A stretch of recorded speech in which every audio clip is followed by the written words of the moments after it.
IMSA's event at Lime Rock Park recently took place, and the 7th round of the WeatherTech Sports Car Championship is now complete.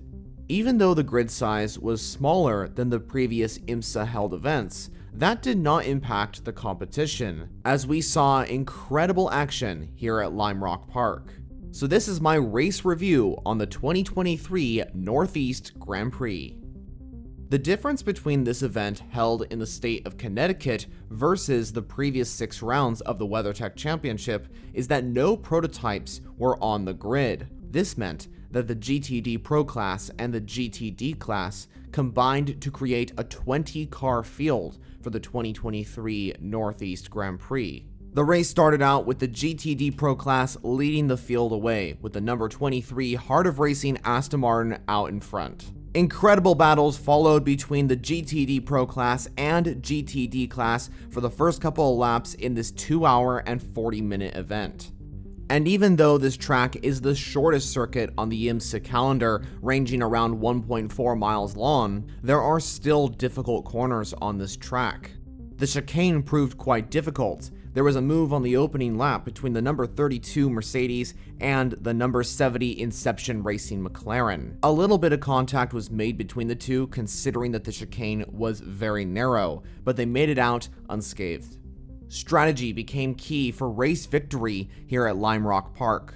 Hawksworth and Garcia for Team Lexus and Corvette pit early for the undercut strategy. Even though Aston Martin qualified on pole position with the number 23 car, they had massive competition from the other 4 cars in GTD Pro. There were 2 major incidents that happened in this race. The first one happened when the number 91 Porsche outbraked himself and hit the number 94 Andretti Aston Martin. Unfortunately, Jarrett Andretti would have to retire the car after massive contact at the first turn. The second crash happened later on when the number 70 Inception Racing McLaren spun off at the final turn, heading straight into the wall. A bad day for Inception Racing, as they would have to retire the car after massive contact with the wall.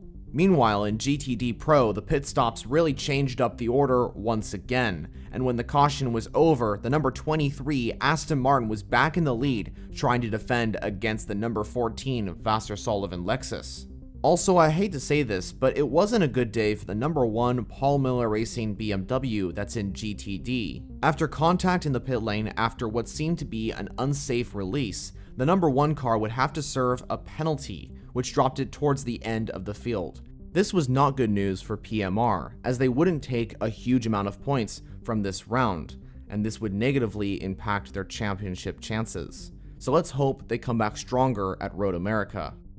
In the final 30 minutes, it was very intense in both classes. In GTD, it was the number 27 Heart of Racing Aston Martin that was leading away, but the Aston Martin had 2 Porsches right behind going for the race lead. In GTD Pro, which was also for the overall victory, it was a 4-way fight for the race win. This battle for the race lead in GTD Pro was between the number 23 Aston Martin, the number 14 Vasser Sullivan Lexus, the number 9 Pfaff Motorsports Porsche, and the number 3 Corvette Racing. In 5th position was the number 79 WeatherTech Racing Mercedes, but that car was around 26 seconds down from the other 4. It came down to the absolute last lap, but it was the number 23 Aston Martin from Heart of Racing that was able to take the victory here at Lime Rock Park. However, Barnico was so close to winning it for Vasser Sullivan Lexus. It was a perfect day for Aston Martin overall. Heart of Racing not only took the victory in GTD Pro, but in the GTD class as well. Along with the 23, the 27 was also doing well. Another victory on the board for the Rolex 24 winners. Moving on to the top 3 in the championship standings from both classes, heading out of the race at Lime Rock Park. In GTD Pro, Vasser Sullivan Lexus continues to lead the championship with 2,462 points to their name. Corvette now moves into 2nd position ahead of the WeatherTech Mercedes, which is down in 3rd. In GTD, it is the number 1 Paul Miller Racing BMW in 1st, but after their win at Lime Rock Park, the number 27 Heart of Racing is catching up to the number 1 BMW, and still sitting 3rd in GTD is the number 12 Vasser Sullivan Lexus. So that completes my race review on the Northeast Grand Prix at Lime Rock Park in 2023. IMSA's next event will be at the Road America circuit, when we see the prototypes reunite with the GT cars for round 8 of the championship. I will of course be sharing updates from the weekend at Road America as IMSA returns in the first week of August. Thanks for following along. If you want to see more endurance racing content, especially on IMSA and WBC, make sure to hit the subscribe button to the left. Feel free to comment down below your thoughts on this video's topic, and make sure to check out one of the suggested options for another video to watch right now.